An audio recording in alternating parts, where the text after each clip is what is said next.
DSP sir train में यात्रा कर रहे थे कि अचानक से ट्रेन में एक महिला चढ़ती है चने बेचने के लिए। जब वह महिला डीएसपी सर के सामने पहुंचती है चने बेचने के लिए, तो उसे देखकर डीएसपी सर जो है हैरान हो जाते हैं, क्योंकि उसकी जो शक्ल थी उनकी औरत के जैसे हूबहू थी। वह सोच में पड़ जाते हैं कि आखिरकार हमारी औरत जो है यहाँ चने कैसे बेच रही है। क्योंकि उनकी जो पत्नी थी, उनका 1 साल पहले एक एक्सीडेंट हुआ था जिसमें वह जो है उनकी मृत्यु हो गई थी। यही सब सोच रहे थे, उनकी कुछ समझ में नहीं आ रहा था। दोस्तों, यह एक सच्ची घटना है जो मैं आज आपको सुनाने जा रहा हूँ। डीएसपी यस अभय प्रताप जो ट्रेन से यात्रा कर रहे थे और उस ट्रेन में बहुत सारे लोग बैठे थे। सभी लोग अपने जो है गंतव्य स्थान को जाने के लिए उस ट्रेन में बैठे हुए थे। एक सीट पर डीएसपी सर भी बैठे हुए थे, क्योंकि जो है वहाँ भी जा रहे थे, किसी काम के सिलसिले में दिल्ली जा रहे थे, तो वह भी जो है उस ट्रेन में सफ़र कर रहे थे। लेकिन वहीं पर एक पति-पत्नी बैठे थे, तो उन्हें देखकर डीएसपी सर जो है, वह यही सोच रहे थे कि काश आज हमारी भी पत्नी होती, तो मुझे कितना अच्छा लगता। यही सब सोच रहे थे। बाकी ट्रेन में जो भी सारे यात्री थे, वो अपने-अपने स मस्त थे। कोई कुछ कर रहा है, कोई कुछ कर रहा है, कोई हँस रहा है, कोई बोल रहा है, कोई सो रहा है, इसी सब में व्यस्त थे। लेकिन जो डीएसपी सर थे, वह जो है, जो उनकी पत्नी थी, जिनका नाम संजना था, वह उन्हें बहुत प्यार करते थे। और 1 साल उनके एक्सीडेंट को हो गया था, लेकिन आज भी वह उतना ही प्यार उन्हें करते थे जितना कि वह पहले करते थे। भले ही आज वह उनके साथ नहीं है, लेकिन यही सोच रहे थे कि काश वह मेरे साथ होती। पता नहीं किसकी हमारे परिवार पर नज़र लग गई और आज हमारी पत्नी मेरे साथ में नहीं है। यही सब सोच रहे थे। इसी में वह डूबे हुए थे और वह जो है अपने पत्नी को याद कर रहे थे कि अचानक से एक स्टेशन पर ट्रेन छोटे स्टेशन पर ट्रेन रुकती है और वहीं पर एक औरत ट्रेन में चढ़ जाती है। वह औरत चने बेच रही थी और जो है लोगों को आवाज़ कर रही थी कि चने ले लीजिए, चने ले लीजिए, यही आवाज़ लगा रही थी। जब वहाँ उस कोच में घुसी, तो वहाँ भी जो है चने बेचने का अपना वो शुरू कर दी कि चने ले लीजिए, चने ले लीजिए। यह आवाज़ जो है जब डीएसपी सर के कानों में पड़ती है, तो उन्हें कुछ जानी-पहचानी लगती है। वह सोचते हैं कि यह तो आवाज़ मुझे कुछ जानी-पहचानी लग रही है, शायद यह किसी की हो सकती है जिसे मैं जानता हूँ। उसके बाद में वह महिला धीरे-धीरे और आगे पहुँचती है। जब और आगे पहुँचती है, तब जो है उसे देख कर के जो है डीएसपी सर जैसे ही उसको देखते हैं, हैरान हो जाते हैं, क्योंकि उसकी जो शक्ल थी, वह उनके औरत के जैसे हूबहू थी। अब डीएसपी सर सोचने लगते हैं कि आखिर यह मेरी संजना तो नहीं है, जिसे मैं धोखा खा रहा हूँ। आखिर मेरे साथ क्या हो रहा है? मैंने अपने हाथों से उसे अग्नि दी थी और उसकी अस्थियाँ गंगा में प्रवाहित की थी। आखिर मेरे साथ क्या हो रहा है? यही सब सोच रहे थे। जब वह औरत उसके पास पहुँचती है, तो डीएसपी सर पूछते हैं कि आखिर तुम्हारा क्या नाम है? तो वह कुछ नहीं बोलती है और जो है एक बार डीएसपी सर उससे यह भी पूछते हैं कि कहीं तुम्हारा नाम संजना तो नहीं है? लेकिन वह कुछ नहीं बोलती है और कहती है, साहब अगर आपको चने चाहिए तो बताइए, नहीं तो मैं आगे बढ़ूँ। लेकिन डीएसपी सर थे, वह जो है उन्हें भरोसा था और उन्हें पूर्ण विश्वास था कि इसे मैं अच्छी तरीके से जानता हूँ और मेरे साथ कोई खेल हो रहा है जिसे मैं नहीं समझ पा रहा हूँ। यह मेरी संजना ही है और दूसरी कोई नहीं है। इसी में वो उलझे हुए थे कि अचानक से गाड़ी स्टेशन के पहले ही हाल्ट हुआ और वहीं पे जो है गाड़ी रुकी। जैसे ही गाड़ी रुकी, तुरंत जो है वहाँ औरत उतर जाती है। बिना प्लेटफ़ॉर्म के ही वो उतर जाती है। और जब उतर जाती है, गाड़ी तुरंत आगे बढ़ जाती है। अब जो है डीएसपी सर और भी परेशान होते हैं। वह सच जानना चाहते हैं कि आखिर इस औरत की सच्चाई क्या है? क्या इसका कनेक्शन जो है हमारी संजना से है या नहीं है? यही सब जानने के लिए वह जो है तुरंत स्टेशन मास्टर को फ़ोन करते हैं, जो न नज़दीक में स्टेशन था। जब उसको फ़ोन करते हैं, तो स्टेशन मास्टर से बात होती है और कहते हैं कि मुझे तुम्हारा सीसीटीवी चेक करना है। एक औरत अभी स्टेशन से पहले ही उतर गई है, उसके बारे में मुझे जानकारी चाहिए। तब वह जो है स्टेशन मास्टर कहता है, साहब मैं आपकी मदद नहीं कर सकता हूँ। आप अगर आ सकते हैं स्टेशन पर, तो आकर हम दोनों मिलकर सीसीटीवी चेक कर सकते हैं, लेकिन मैं अकेले अभी फ़िलहाल खाली नहीं हूँ। इसके बाद में 1-2 मिनट बाद ही स्टेशन आ जाता है। जैसे ही स्टेशन आता है, तुरंत जो है डीएसपी सर अपना बैग लेकर के उस स्टेशन पर उतरते हैं और उतरते ही वहाँ दौड़ते हुए जो है स्टेशन मास्टर के केबिन में पहुँचते हैं और जब केबिन में पहुँचते हैं, तो कहते हैं मुझे सीसीटीवी चेक करवाइए आप। Station master CCTV camera on करते हैं और जो है डिस्प्ले पे देखने लगते हैं। तब वह औरत धीरे-धीरे पैदल ही स्टेशन की तरफ आई थी, क्योंकि हॉल्ट में उतर गई थी, तो वहाँ धीरे-धीरे स्टेशन की तरफ आई थी और स्टेशन के जो पीछे वाला रास्ता था, उसी रास्ते से वहाँ एक गली में चली गई थी और आगे अंधेरा था, इसलिए वहाँ कैमरे में नहीं दिखाई पड़ी। तब जो है डीएसपी सर उससे पूछते हैं, स्टेशन मास्टर से कहते हैं, तुम इस औरत के बारे में जानते हो? तब वह कहते हैं, नहीं सर, मैं तो नहीं जानता हूँ। हाँ, आज देखा है, आती-जाती है, लेकिन कौन है मैं ये नहीं जानता हूँ। मैं आपको इसके बारे में नहीं बता सकता हूँ। उसके बाद में डीएसपी सर तुरंत जो है अपना जो बैग है वहीं पर रख देते हैं, कहते हैं कि आप मेरे बैग की देखभाल कीजिएगा और अपनी आईडी कार्ड दिखाते हैं, बताते हैं कि मैं डीएसपी के पद पर हूँ और आप जो है मेरा बैग देख के रखिएगा, मैं इस औरत को पता लगा के आता हूँ। उसके बाद में डीएसपी सर उस जो कैमरे में देखा था गली, उसी गली में जो है वहाँ चल पड़ते हैं और जैसे ही वहाँ चलते हैं, चलते-चलते थोड़ी दूर जाते हैं कि अचानक से सब सूना-साना, क्योंकि रात का समय था, सन्नाटा पसरा हुआ था। अब डीएसपी सर और आगे बढ़ते हैं, तो एक गली और पड़ती है, उस गली में मुड़ते हैं, तो वहाँ कुछ आवाज़ें आहट सुनाई पड़ रही थी। जब वहाँ उसके नज़दीक पहुँचने ही वाले होते हैं कि अचानक से एक दरवाज़ा बंद होने की आवाज़ आती है।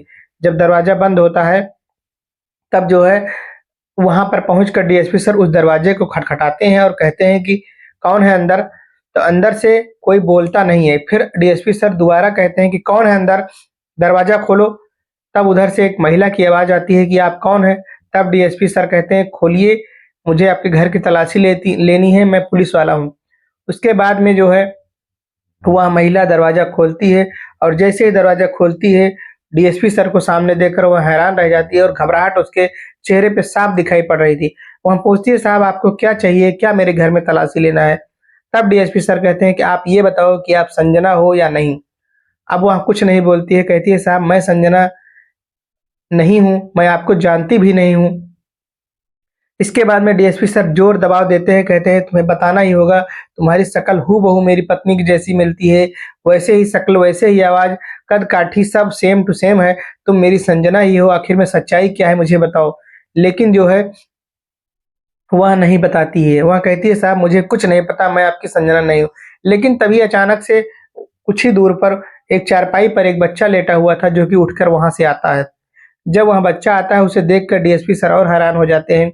कहते हैं, यह बच्चा किसका है? तो वहाँ कहती है कि यह बच्चा तो मेरा है। इसके बाद में डीएसपी सर को धीरे-धीरे यकीन हो रहा था कि यह मेरी ही संजना है। उसके बाद में वहाँ जो है ज़ोर दबाव देते हैं, बहुत कहते हैं, तब वह जो है कहती है कि इसके पीछे बहुत लंबी कहानी है, अगर आप जानना चाहेंगे तो मैं आपको ज़रूर बताऊँगी, लेकिन यह खतरे से खाली नहीं है। तुरंत जो है एक अलमारी पड़ी हुई थी वहाँ पे टूटी-फूटी, उसी पे जो है एक फ़ोटो एल्बम दिखाई पड़ता है, जिसमें डीएसपी सर के शादी वाली तस्वीर थी। वहाँ जो है उसे उठाते हैं और कहते हैं, अब तुम्हें बताना ही होगा क्योंकि तुम ही संजना हो, यह इस फ़ोटो से क्लियर हो गया है। उसके बाद में वह बताना शुरू करती है, वह औरत कहती है कि हाँ, मैं ही आपकी संजना हूँ और जो है मैंने जो है अपने बच्चे को पालने के लिए वहाँ पे चने बेचने का काम शुरू कर दिया, क्योंकि मुझे अपने बच्चे को पालना था। तब वहाँ कहते हैं डीएसपी सर कहते हैं, तुम्हारा तो एक्सीडेंट हो गया था।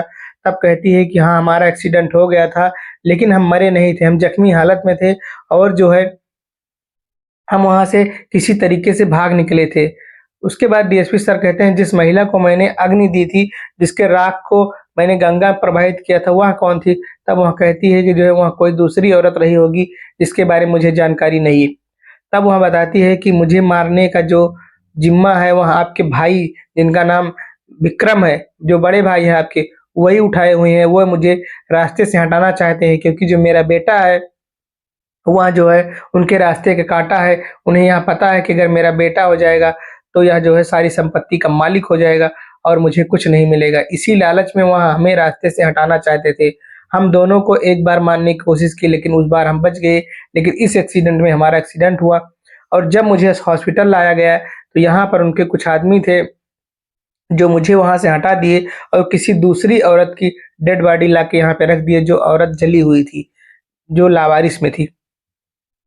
और जहाँ मुझे रखे थे मैं वहाँ से भाग निकली और एक आदमी ने मेरी मदद की और मुझे यहाँ लाके छोड़ा और कहा कि यहीं पे रहना और अपने बच्चे की परवरिश करना। उस आदमी की मैं मेहरबान और मैं उससे दिल से दुआ करती हूँ कि जहाँ रहे सही सलामत रहे। डीएसपी साहब जैसे ही अपने भाई का नाम सुनते हैं कि मेरा भाई ही कातिल है, वो हैरान हो जाते हैं, कहते हैं मुझे अपनी तुम्हारी बातों पे भरोसा नहीं हो रहा है। आखिर मेरा भाई ऐसा क्यों कर सकता है? उसे धन की क्या लालच है? यही सब बात हो रही थी कि अचानक में दरवाजे पर जो है गुचाहट सुनाई दी। तब वहाँ कहते हैं कि जो है परेशान मत हो, हम हैं, हम तुम्हें कुछ नहीं होने देंगे। उसके बाद दरवाज़ा बंद कर लेते हैं, उधर से आवाज़ आती है कि खोल दीजिए डीएसपी सर, हम जानते हैं आप ही हैं और आपकी पत्नी हैं। हम आप दोनों को रास्ते से हटाने आए हैं, दरवाज़ा खोल दीजिए। इधर डीएसपी सर कहते हैं संजना से कि तुम बोलना मत, मैं तुम्हें कुछ नहीं होने दूँगा। इसके बाद में जो है वहाँ लोग दरवाज़ा तोड़ने लगते हैं और दरवाज़ा तोड़ते ही जो है डीएसपी सर फायरिंग शुरू कर देते हैं, क्योंकि उनके पास पिस्टल थी, वहाँ फायरिंग शुरू कर देते हैं। वही लोग भागने लगते हैं और कुछ दूरी पर जाने के बाद में आवाज़ें शांत हो जाती हैं। इसके बाद कुछ देर बाद फिर आहट आने लगती है और डीएसपी सर कहते हैं कि संजना, अब हमें यहाँ से निकलना चाहिए, यह जगह खतरे से खाली नहीं है, इन लोगों के ऊपर खून सवार है और हमें अभी कुछ कर भी नहीं सकते हैं। उसके बाद में दरवाजे को अच्छे से लॉक कर देते हैं और उधर कुछ रख देते हैं, ईंटा वगैरह रख देते हैं। इसके बाद में वहाँ से निकलते हैं, एक छोटी-सी खिड़की रहती है, उस खिड़की से पहले बच्चे को निकालते हैं, फिर संजना को निकालते हैं और फिर खुद निकलते हैं। जैसे ही खुद निकल ही रहे थे कि अचानक से दरवाज़ा खुल जाता है और जो है, जो अपराधी थे वहाँ तुरंत जो है डीएसपी सर के ऊपर वो भी फायरिंग शुरू कर देते हैं। इधर डीएसपी सर भी फायरिंग कर देते हैं। उसके बाद में वहाँ से भाग लेते हैं और भागते-भागते ट्रेन का ट्रैक पकड़ कर के वहाँ भाग ही रहे थे कि रास्ते में उनका भाई जो बड़ा भाई था विक्रम वहाँ तुरंत सामने से खड़ा हुआ था। कहा कि जो है आज मैं तुम्हें नहीं भागने दूँगा। जो अभय अभय प्रताप सर थे वहाँ कह रहे हैं कि भाई तुम मेरे साथ ऐसा कैसे कर सकते हो? मैंने तुम्हारे लिए क्या नहीं किया है? तब विक्रम कहता है आपने मेरे लिए कुछ नहीं किया है, मुझे इन सारी ज़मीन जायदाद चाहिए और कुछ नहीं, मैं तुम दोनों को रास्ते से हटा दूँगा और तुम्हारे बच्चे को। इसके बाद में वह बंदूक तान लेता है और जैसे ही वह बंदूक तानता है अभय सर को मारने के लिए, तुरंत जो है संजना दौड़ के आ जाती है और सामने खड़ी हो जाती है और गोली सीधा जो है संजने के सीने में लग जाती है। जैसे ही संजना के सीने में लगती है वह गिर पड़ती है और गिरने के बाद में वह जो है यही कहती है कि आप मेरे बच्चे को सँभाल के रखिएगा, क्योंकि यह तुम्हारा ही बच्चा है और जो है अब इसकी परवरिश की ज़िम्मेदारी तुम्हारी है। मैं जो हो पाया मुझसे मैंने किया। वहाँ डीएसपी सर कहते हैं नहीं संजना, तुम्हें कुछ नहीं होगा, मैं तुम्हें बचा लूँगा। तुरंत जो है विक्रम उनके पास आता है और गोली मारने ही वाला होता है, तुरंत जो है सायरन बजने लगते हैं, पुलिस की गाड़ियाँ आ जाती हैं, क्योंकि जो डीएसपी सर थे उन्होंने पहले ही पुलिस को इन्फॉर्म कर दिया था। वो लोग भाग लेते हैं वहाँ से और भागने के बाद में जो है इधर जैसे पुलिस वाले उनके पास पहुँचते हैं, संजना जो है अब इस दुनिया में नहीं रही, क्योंकि उसका जो है दम निकल चुका था। अब जो वहाँ बच्चा था वह अम्मा के पास बैठकर रो रहा है और जो डीएसपी सर थे अब वो अपने आप को भी माफ़ नहीं कर पा रहे हैं। उन्होंने यही सोचा कि काश मैं अगर इनके पास नहीं आता, बाद में आता, तो शायद आज संजना ज़िंदा होती। यही सब सोच ही रहे थे कि जो है अचानक से उनके मन में ख़्याल आता है कि जो हुआ सो हुआ, अब मैं इसको बदल नहीं सकता हूँ, लेकिन जो ज़िंदा है मैं उनको सज़ा दे सकता हूँ। उसके बाद पुलिस की गाड़ियों में बैठ कर के वहाँ जो है अपने भाई को, उनके साथ जितने भी मुलज़िम थे, उन सबको पकड़ कर थाने में लाते हैं और उन जो है उनके खिलाफ एफआईआर होता है और उन्हें कोर्ट से फांसी की सज़ा दिलवाते हैं। और इधर जो उनका बच्चा था, उसके पालने-पोसने की ज़िम्मेदारी अब वह खुद ही उठाते हैं।